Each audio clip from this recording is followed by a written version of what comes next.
नमस्कार दोस्तों, स्वागत है आप सभी का आपका अपना यूट्यूब चैनल जीटीएम क्लासेस में। दोस्तों आज के इस वीडियो में आपको बायोलॉजी का पहला चैप्टर जैव प्रकर्म। दोस्तों जैव प्रकर्म से आपको हम सबसे महत्वपूर्ण प्रश्न प्रोवाइड करा रहे हैं दोस्तों, जो कि आपके बोर्ड परीक्षा के लिए काफ़ी ही महत्वपूर्ण है। और दोस्तों जैव प्रकर्म का मेरा पहला वीडियो ऑलरेडी अपलोड हो चुका है, अगर नहीं देखें तो लिंक डिस्क्रिप्शन में दिया हुआ है, वहाँ पर जाकर जरूर देखिएगा। यह मेरा दूसरा वीडियो है दोस्तों, जिसमें कि हम आपको 30 सबसे महत्वपूर्ण प्रश्न बता रहे हैं दोस्तों, जो कि आपके बोर्ड परीक्षा के लिए काफ़ी ही महत्वपूर्ण है। ठीक है दोस्तों, अगर यह मेरा दोनों वीडियो देख लेते हैं दोस्तों, तो आपको पहला चैप्टर जैव प्रकर्म से एक भी प्रश्न नहीं छूटेगा। ठीक है, यह मेरा वादा है आपसे। ठीक है, तो चलिए दोस्तों आज का यह शानदार वीडियो हम शुरू करते हैं। दोस्तों आप वीडियो के लास्ट तक जरूर बने रहिएगा, एक भी क्वेश्चन स्किप नहीं करिएगा, क्योंकि दोस्तों सभी प्रश्न आपके लिए काफ़ी ही महत्वपूर्ण है। ठीक है, तो चलिए आज का यह वीडियो शुरू करते हैं पहला प्रश्न से। तो दोस्तों प्रस्तुत है आपके सामने पहला प्रश्न पूछे जा रहा है कि दांत के सबसे ऊपरी परत है। ए ऑप्शन रहा है अस्थि, बी में रहा है क्राउन, सी में रहा है इनामेल और डी में रहा है डेंटाइन। तो दोस्तों इसमें आपको पूछा जा रहा है कि दांत का जो सबसे ऊपरी परत होता है वह क्या होता है। तो दोस्तों इनामेल होता है। ठीक है, इनामेल, यानी सी ऑप्शन यहाँ पे इसका बिल्कुल करेक्ट आंसर हो जाएगा इनामेल। चलिए अगला प्रश्न देखते हैं। दूसरा नंबर प्रश्न पूछा जा रहा है कि आरबीसी की जीवन अवधि होती है। दोस्तों आरबीसी जो होता है उसका जीवन यानी लाल रक्त कोशिकाएं जो होता है दोस्तों, उसका जीवन काल कितना होता है, यानी कितने दिन तक यह जीवित रहता है। ठीक है, तो ए ऑप्शन है 80 दिन, और बी में दे रहा है 120 दिन, और सी में दे रहा है 180 दिन, और डी में दे रहा है 220 दिन। तो दोस्तों आपको बताना है कि आरबीसी में का जो भी जीवन अवधि होता है वो कितने दिनों तक होता है। तो दोस्तों इसका जो राइट आंसर हो जाएगा वो है 120 दिन। ठीक है, यानी बी ऑप्शन इसका बिल्कुल करेक्ट आंसर हो जाएगा 120 दिन। ठीक है दोस्तों, आपको याद रखना है कि आरबीसी का जो जीवन अवधि होता है, जीवन काल होता है दोस्तों, लगभग 120 दिन होता है। ठीक है, तो बी ऑप्शन यहाँ पे करेक्ट हो गया। अगला प्रश्न मेरा तीसरा नंबर प्रश्न पूछा जा रहा है कि रक्त में शर्करा का स्तर को नियंत्रित करता है। दोस्तों रक्त में जो शर्करा का मात्रा होता है वो कौन नियंत्रित करता है। ए ऑप्शन रहा एस्ट्रोजन, बी में रहा इंसुलिन, और सी में रहा रिलैक्सिन, और डी में रहा इनमें से कोई नहीं। तो दोस्तों आपको इसमें पूछा जा रहा है कि रक्त में जो शर्करा का स्तर है यानी लेवल है उसको कौन नियंत्रित करता है। काफ़ी महत्वपूर्ण प्रश्न है दोस्तों आपके बोर्ड परीक्षा के लिए। तो इसका जो राइट आंसर हो जाएगा दोस्तों इंसुलिन हो जाएगा। ठीक है, यानी बी ऑप्शन यहाँ पे इसका बिल्कुल करेक्ट आंसर हो जाएगा इंसुलिन। ठीक है, यानी आपको याद रखना है दोस्तों इंसुलिन जो होता है रक्त में शर्करा का स्तर को नियंत्रित करता है। ठीक है दोस्तों, आप इस वीडियो को लास्ट तक जरूर बने रहेगा दोस्तों, क्योंकि यह मेरा जैव प्रकर्म का दूसरा वीडियो है, जिसमें कि हम 30 सबसे महत्वपूर्ण आपको प्रश्न इससे बता रहे हैं दोस्तों। इससे पहले पहला वीडियो ऑलरेडी अपलोड हुआ है दोस्तों, अगर आप वो वीडियो नहीं देखें तो जाकर आप उसे ज़रूर देखिएगा, क्योंकि दोस्तों आपको हम इस दोनों वीडियो के माध्यम से आपको जो जैव प्रकर्म का सबसे महत्वपूर्ण प्रश्न है वही आपको प्रोवाइड करा रहे हैं। और दोस्तों आपको वादा दिलाता हूँ कि इससे बाहर आपको इस चैप्टर से एक भी प्रश्न नहीं रहेगा। ठीक है, इसलिए दोस्तों आप दोनों वीडियो इस चैप्टर का आप जरूर देख लीजिएगा, क्योंकि दोस्तों इसमें आपको सबसे महत्वपूर्ण प्रश्न आपको बताया जा रहा है। ठीक है, तो लास्ट तक आप जरूर बने रहेगा, इसमें हम 30 प्रश्न आपको हम करवा रहे हैं। ठीक है, चलिए अगला प्रश्न देखते हैं। चौथा नंबर प्रश्न में कह रहा है कि मनुष्य के श्वेत रक्त कोशिकाओं का जीवन अवधि की होती है। दोस्तों मनुष्य में जो श्वेत रक्त कोशिकाएं होती हैं यानी WBC जो होता है उसका जीवन अवधि कितना दिनों तक होता है। 2 से 3 महीना, और बी में 12 से 20 दिन, और सी में 120 दिन, और डी में 4 महीना। तो दोस्तों 12 से 20 दिन तक रहता है WBC का जीवन काल। ठीक है, यानी बी ऑप्शन इसका बिल्कुल करेक्ट हो जाएगा 12 से 20 दिन तक। ठीक है, यानी बी ऑप्शन इसका करेक्ट हो जाएगा। WBC का जीवन काल कितना होता है, तो 12 से 20 दिन तक होता है। चलिए अगला प्रश्न देखते हैं। पाँचवा नंबर प्रश्न पूछा जा रहा है कि मानव हृदय घिरा हुआ है। दोस्तों मानव जो हृदय है वह घिरा हुआ है जाइलम से, प्लाज्मा से, पेरिकार्डियम से, फ्लोएम से। तो दोस्तों मानव हृदय जो है घिरा हुआ है पेरिकार्डियम से। ठीक है, यानी सी ऑप्शन इसका बिल्कुल करेक्ट आंसर हो जाएगा पेरिकार्डियम। ठीक है दोस्तों, आपको याद रखना है मानव हृदय घिरा हुआ है तो पेरिकार्डियम से, तो सी ऑप्शन इसका करेक्ट है। चलिए अब अगला प्रश्न देखते हैं। छठा नंबर प्रश्न पूछे रहा है कि कौन सा एंजाइम वसा पर क्रिया करता है। दोस्तों कौन सा एंजाइम जो है वसा पर क्रिया करता है। ए ऑप्शन रहा ट्रिप्सिन, बी में रहा पेप्सिन, और सी में रहा लाइपेज, और डी में रहा एमाइलेज। तो दोस्तों वसा का पर जो क्रिया करता है वो कौन करता है, तो लाइपेज करता है। ठीक है, यानी सी ऑप्शन इसका बिल्कुल करेक्ट हो गया लाइपेज। ठीक है दोस्तों, यानी वसा पर जो क्रिया करता है वह लाइपेज एंजाइम करता है, तो सी ऑप्शन इसका करेक्ट है। अगला प्रश्न मेरा सातवां नंबर प्रश्न पूछा जाए कि पौधे में उत्सर्जित पदार्थ है। दोस्तों पौधे में जो उत्सर्जित पदार्थ है वह कौन है। ए ऑप्शन रहा गोंद, बी में रहा टैनिन, और सी में रहा रेजिन, और डी में रहा इनमें से सभी। ठीक है, तो दोस्तों पौधे में उत्सर्जित उत्सर्जित पदार्थ जो होता है दोस्तों वही इनमें से सभी होता है, ठीक है। यानी डी ऑप्शन का बिल्कुल करेक्ट आंसर हो जाएगा इनमें से सभी, ठीक है। यानी पौधे को उत्सर्जित पदार्थ जो है दोस्तों गोंद है, टैनिन है, रेजिन है, ये सभी है, ठीक है। यानी डी ऑप्शन का करेक्ट है। दोस्तों अगर अभी तक इस वीडियो को लाइक नहीं किया दोस्तों तो लाइक जरूर करिएगा, अपने दोस्तों इस वीडियो को ज़्यादा से ज़्यादा शेयर करिएगा दोस्तों। और आप हमारे इस चैनल पर नए हैं और अभी तक चैनल को सब्सक्राइब नहीं किए तो प्लीज़ चैनल को सब्सक्राइब भी जरूर कर लीजिएगा, ठीक है दोस्तों। और दोस्तों अगर मेरा और भी दूसरे सब्जेक्ट का वीडियो देखना चाहते हैं तो लिंक डिस्क्रिप्शन में दिया हुआ है, वहाँ पर जाकर देख सकते हैं। नहीं तो आप हमारे प्लेलिस्ट बना हुआ सभी चीज़ों का, सभी सब्जेक्ट का दोस्तों, वहाँ पर भी जाकर आप हमारे दूसरे वीडियो को देख सकते हैं, ठीक है। जिसमें काफ़ी महत्वपूर्ण प्रश्न आपको करवाए गए हैं आपके बोर्ड परीक्षा के लिए, ठीक है दोस्तों। अगर आप अच्छा तैयारी करना चाहते हैं बोर्ड परीक्षा का तो आप उस वीडियो को जरूर से जरूर देखें, ठीक है। तो चलिए दोस्तों अब अगला प्रश्न देखते हैं। 8वां नंबर प्रश्न में पूछा जा रहा है कि अमीबा में अधिकांश पोषण कैसा होगा है। दोस्तों यहाँ पे होता है, ठीक है। अमीबा में अधिकांश जो पोषण होता है दोस्तों वह कैसा होता है। ए ऑप्शन दे रहा है शाकाहारी, बी में दे रहा है स्वपोषी, और सी में दे रहा है सर्वाहारी, और डी में दे रहा है अंतर्ग्रहण। तो दोस्तों अमीबा जो पोषण होता है दोस्तों वह अंतर्ग्रहण होता है, ठीक है। यानी डी ऑप्शन यहाँ पे बिल्कुल करेक्ट आंसर हो गया अंतर्ग्रहण। इसमें क्या होता है कि अमीबा जो होता है दोस्तों कुटपाथ बनाता है और कुटपाथ से जो अपना भोजन होता है अंतर्ग्रहण करता है, ठीक है। उसके बाद इसका पोषण होता है, ठीक है। तो इसलिए आप याद रखिएगा कि अमीबा में जो अधिकांश पोषण होता है वो अंतर्ग्रहण होता है, यानी डी ऑप्शन इसका बिल्कुल करेक्ट आंसर है। चलिए अगला प्रश्न देखते हैं। 9 नंबर में प्रश्न में पूछा जा रहा है दोस्तों कि पीत रस कहाँ से स्रावित होता है। काफ़ी महत्वपूर्ण प्रश्न है दोस्तों आपके बोर्ड परीक्षा के लिए। पूछा जा रहा है कि पीत रस जो है दोस्तों कहाँ से स्रावित होता है। ए ऑप्शन रहा अग्नाशय से, बी में छोटी आंत से, और सी में यकृत से, और डी में इनमें से कोई नहीं। तो दोस्तों पीत रस का जो स्रावित होता है यह यकृत से होता है, ठीक है। यानी सी ऑप्शन यहाँ पे इसका बिल्कुल करेक्ट आंसर हो गया यकृत से, ठीक है। आपको याद रखना है दोस्तों पीत रस जो है कहाँ से स्रावित होता है तो यकृत से, तो सी ऑप्शन यहाँ पे करेक्ट है। चलिए अगला प्रश्न देखते हैं। 10वां नंबर प्रश्न पूछा जा रहा है कि निम्नलिखित में से किस यंत्र का उपयोग रक्त दाब मापने में किया जाता है। काफ़ी महत्वपूर्ण प्रश्न दोस्तों, आपके बोर्ड परीक्षा में पूछ सकता है कि किस यंत्र से रक्त दाब यानी ब्लड प्रेशर को मापा जाता है। A option the manometer, B में दे बैरोमीटर, और सी में दे स्फाइगनोमीटर, और डी में दे इनमें से कोई नहीं।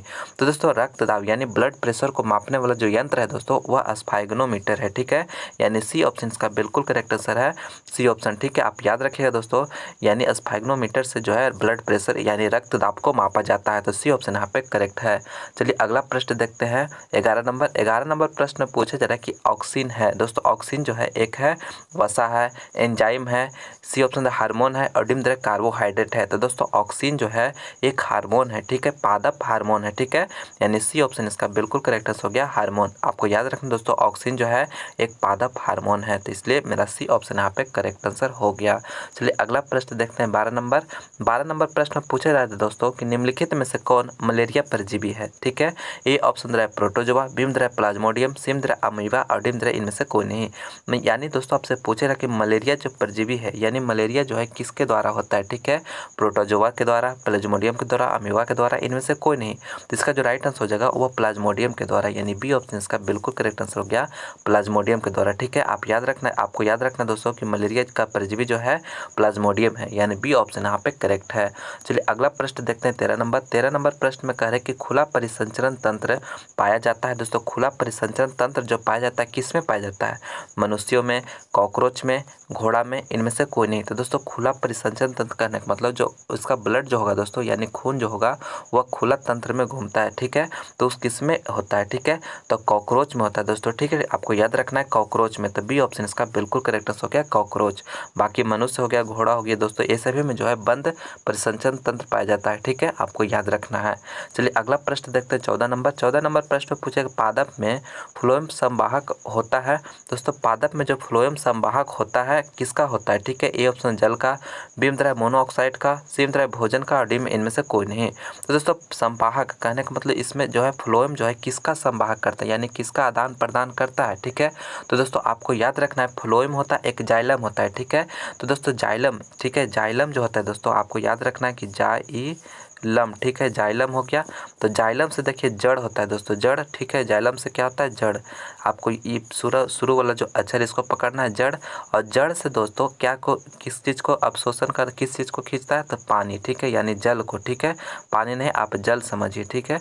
जाइलम से किस चीज़ को कर, जड़, जड़ से क्या हो जाएगा, जल, ठीक है, जल, ठीक है, यानी कि जाइलम से जल, यानी जल को अवशोषण करता है जाइलम, ठीक है। और बाकी एक फ्लोएम होता है दोस्तों, फ्लोएम से भोजन, फ्लोएम मैंने पत्ती, पत्ती यानी पत्ती थी, पत्तियों में जो होता है दोस्तों क्या बनता है, भोजन बनता है। और भोजन को जो है सभी भागों में पहुंचाता है, ठीक है, आपको इतना याद रखना है। तो क्या बताएं दोस्तों कि फ्लोएम जो हो गया, फ्लोएम जो होता है यानी पत्ती में जो भोजन बनता है, फ्लोएम जो पत्तियों में जो भोजन बनता है उसी का जो सभी जगहों यानी पेड़ के सभी भागों में पहुंचाने का जो काम करता है दोस्तों, यह फ्लोएम करता है, ठीक है। और जाइलम जिससे आपको जड़, और जड़ से क्या करेगा, जल को खींचेगा पेड़ पौधा, ठीक है, पेड़ पौधा खींचेगा ताकि वह अपना भोजन बना सके, ठीक है। तो इसलिए जो है दोस्तों आपको याद रखना है, दोनों को कंफ्यूज नहीं करना है। आपको एक ट्रिक भी बता दे रहे हैं कि जाइलम ज से ज आप जड़ समझिए, और जड़ से जो है जल को खींचता है, ठीक है। तो यहाँ से आप कभी कंफ्यूज नहीं करिएगा। और फ्लोएम जो हो गया भोजन को संवाहक है, ठीक है, संवाहक है होता है, ठीक है, आपको याद रखना है कि पादप में फ्लोएम संवाहक होता है तो भोजन का, ठीक है। तो सी ऑप्शन का करेक्ट आंसर हो गया। चलिए अगला प्रश्न देखते हैं दोस्तों, लास्ट तक आप जरूर बने रहेगा दोस्तों। आज के इस वीडियो में हम जैव प्रकरण से 30 सबसे महत्वपूर्ण प्रश्न आपको करवा रहे हैं दोस्तों। इससे पहले पहला वीडियो ऑलरेडी अपलोड हो चुका है जिसमें भी काफ़ी महत्वपूर्ण प्रश्न करवाया गया। अगर आप वो वीडियो नहीं देखे हैं तो आप उसे जाकर जरूर देखेंगे। ये मेरा दूसरा वीडियो है जैव प्रकरण का, ठीक है। तो 15 नंबर प्रश्न में पूछा जा रहा है कि निम्न में से सबसे तेज हृदय धड़कन किसका है दोस्तों। निम्न में जो सबसे तेज हृदय धड़कन जो है दोस्तों किसका है, हाथी का, बी ऑप्शन है आदमी का, सी है चूहा का, और डी है व्हेल का। तो दोस्तों सबसे तेज धड़कन जो होता है वह चूहा का है, ठीक है, यानी सी ऑप्शन इसका बिल्कुल करेक्ट आंसर है चूहा का, ठीक है। सबसे तेज हृदय धड़कन किसका है, चूहा का। तो सी ऑप्शन यहाँ पे करेक्ट है। चलिए अगला प्रश्न देखते हैं 16 नंबर प्रश्न में पूछा जा रहा है दोस्तों कि चालनी नलिकाएं पाई जाती है, चालनी नलिकाएं जो होता है दोस्तों पाई जाती है जाइलम में, बी ऑप्शन है फ्लोएम में, और सी जंतुओं में, और डी इनमें से कोई नहीं। तो दोस्तों आपको याद रखना है चालनी नलिकाएं जो पाई जाती है फ्लोएम में पाया जाता है, ठीक है, यानी बी ऑप्शन यहाँ पे बिल्कुल करेक्ट आंसर है फ्लोएम में। काफ़ी महत्वपूर्ण प्रश्न है दोस्तों, अच्छी तरह से इसे याद रखिएगा, यानी चालनी नलिकाएं जो पाई जाती है दोस्तों वह फ्लोएम में पाई जाती है, यानी बी ऑप्शन यहाँ पे करेक्ट है।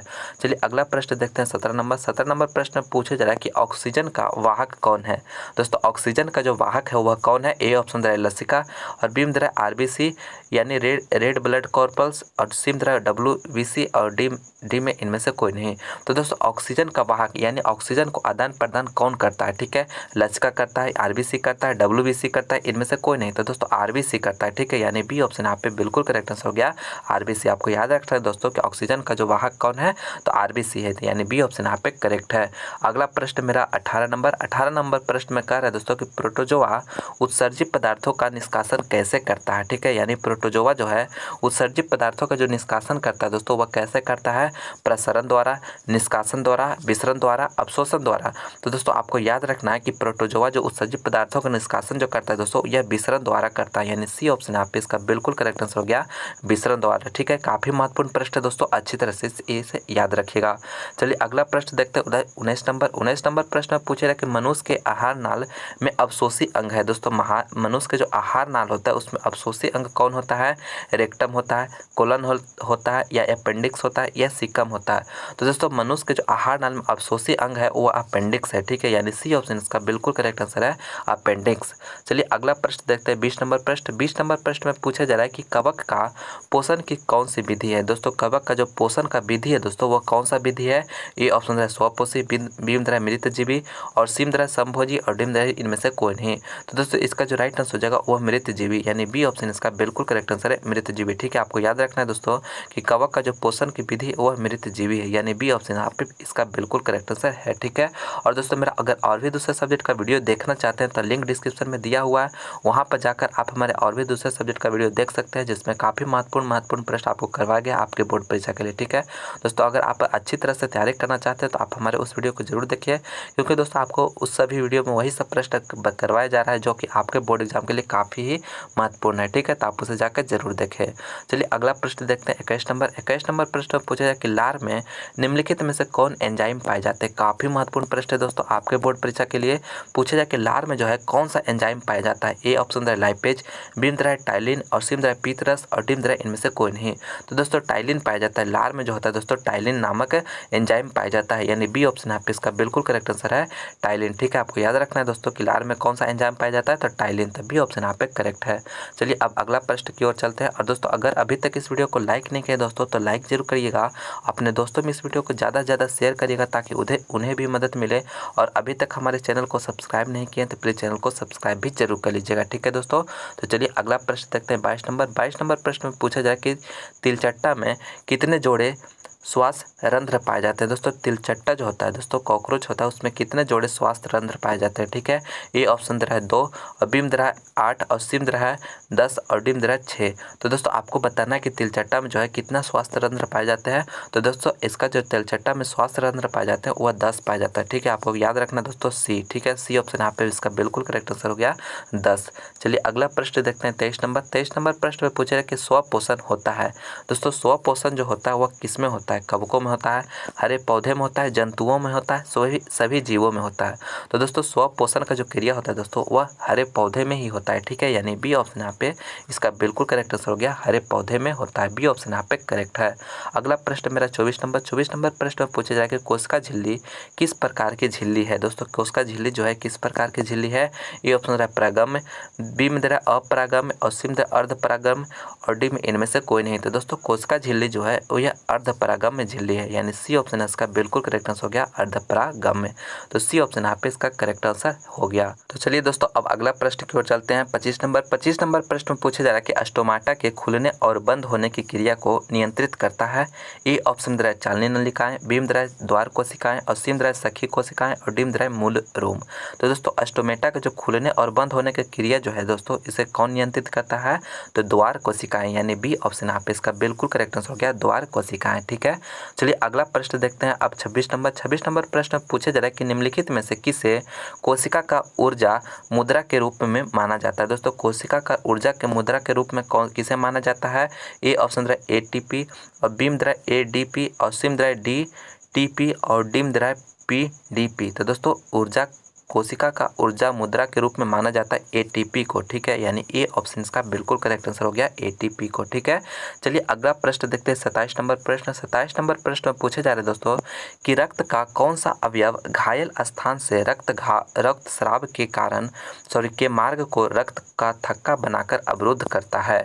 यानी दोस्तों जब घायल होता है, ठीक है, घायल स्थान पर जो है रक्त स्राव के मार्ग को रक्त का थक्का बनाकर अवरुद्ध करता है। यानी दोस्तों जब कोई भी कहीं पे चोट लगता है, ठीक है, वहाँ से देखिए रक्त स्राव होने लगता है, तो रक्त यानी रक्त जो खून जो है निकलने लगता है, तो वहाँ पे जो होता है दोस्तों कि रक्त को थक्का बन जाता है। कुछ देरी बाद देखते होंगे वहाँ पे जो रक्त का जो है जम जाता है। ठीक है, तो जम जाता है तो वो जो अवरुद्ध हो जाता है, यानी रक्त का जो स्राव होता है वह अवरुद्ध हो जाता है। तो यह किसके कारण होता है। ठीक है, ये ऑप्शन रहा है लाल रक्त कोशिकाएं, बी में रहा है श्वेत रक्त कोशिकाएं और सी में प्लेटलेट्स और डी में इनमें से कोई नहीं।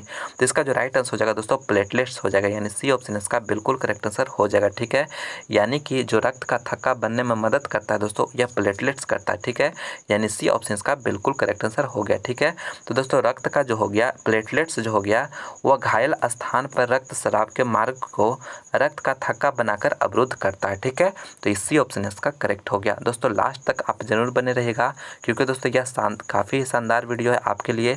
और दोस्तों अगर मेरा और भी दूसरे सब्जेक्ट का वीडियो देखना चाहते हैं तो लिंक डिस्क्रिप्शन में दिया हुआ है, नहीं तो आप हमारे प्लेलिस्ट में जाकर भी देख सकते हैं वो सभी शानदार वीडियो को। ठीक है, तो दोस्तों चलिए अगला प्रश्न 28 नंबर प्रश्न में पूछे जा रहा है कि पौधे में टेनिन नामक पदार्थ कहाँ संचित रहता है। दोस्तों पौधे में जो टेनिन नामक पदार्थ जो है वह कहाँ संचित रहता है।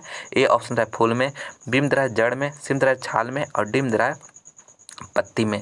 तो दोस्तों टेनिन नामक जो पदार्थ है वह छाल में संचित रहता है। ठीक है, यानी सी ऑप्शन इसका बिल्कुल करेक्ट आंसर है छाल में। चलिए अगला प्रश्न देखते हैं 29 नंबर प्रश्न में पूछा जा रहा है दोस्तों कि रुधिर में कौन सा अवयव रक्त स्राव को रोकने में मदद करता है। दोस्तों यानी रुधिर कहने का मतलब ब्लड, यानी रक्त में जो है कौन सा अवयव जो होता है रक्त स्राव यानी रक्त को बहने से रोकने में मदद करता है। ए ऑप्शन है लसिका, बी में प्लाज्मा और सी में प्लेटलेट्स और डी में इनमें से कोई नहीं। काफ़ी काफ़ी महत्वपूर्ण प्रश्न है दोस्तों आपके बोर्ड परीक्षा के लिए।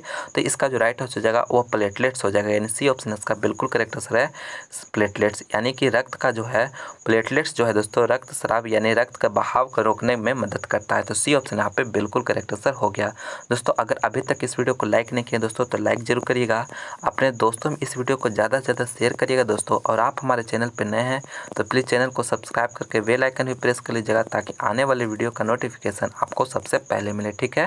तो चलिए अगला प्रश्न देखते हैं, 30 नंबर प्रश्न। 30 नंबर प्रश्न पूछा जाए कि कोशिका का पावर हाउस कहा जाता है। दोस्तों कोशिका का जो पावर हाउस कहा जाता है वह किसे कहा जाता है।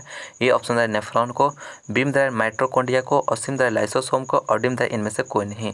तो दोस्तों आपको बताना है कि कोशिका का पावर हाउस कहा जाता है, ठीक है। तो दोस्तों आप इस प्रश्न का आंसर आप हमें कमेंट करके बताइएगा कि इसका राइट आंसर कौन है, ठीक है। उसका रिप्लाई हम जरूर करेंगे, ठीक है दोस्तों। तो आप लोग कमेंट करके जरूर बताइएगा, आपका कमेंट का हमें इंतजार रहेगा कि इसका राइट आंसर कौन होगा। तो चलिए दोस्तों मैं उम्मीद करता हूँ कि यह वीडियो आपको पसंद आया होगा। तो प्लीज़ इस वीडियो को लाइक करें, अपने दोस्तों में ज़्यादा से ज़्यादा शेयर करें, और आप हमारे चैनल पर नए हैं तो प्लीज़ चैनल को सब्सक्राइब करके बेल आइकन भी प्रेस कर लीजिए ताकि हम कोई वीडियो अपलोड करें तो उसका नोटिफिकेशन आप लोगों को सबसे पहले मिले, ठीक है। और दोस्तों आप लोग इसी तरह से मन लगाकर पढ़ाई करते रहिए ताकि जो आपका बोर्ड एग्जाम में ज़्यादा से ज़्यादा मार्क्स ला सके, ठीक है, और अपना माता पिता का नाम रोशन कर सके, ठीक है। तो चलिए मिलते हैं हम अगले वीडियो में। इस वीडियो को देखने के लिए बहुत बहुत धन्यवाद।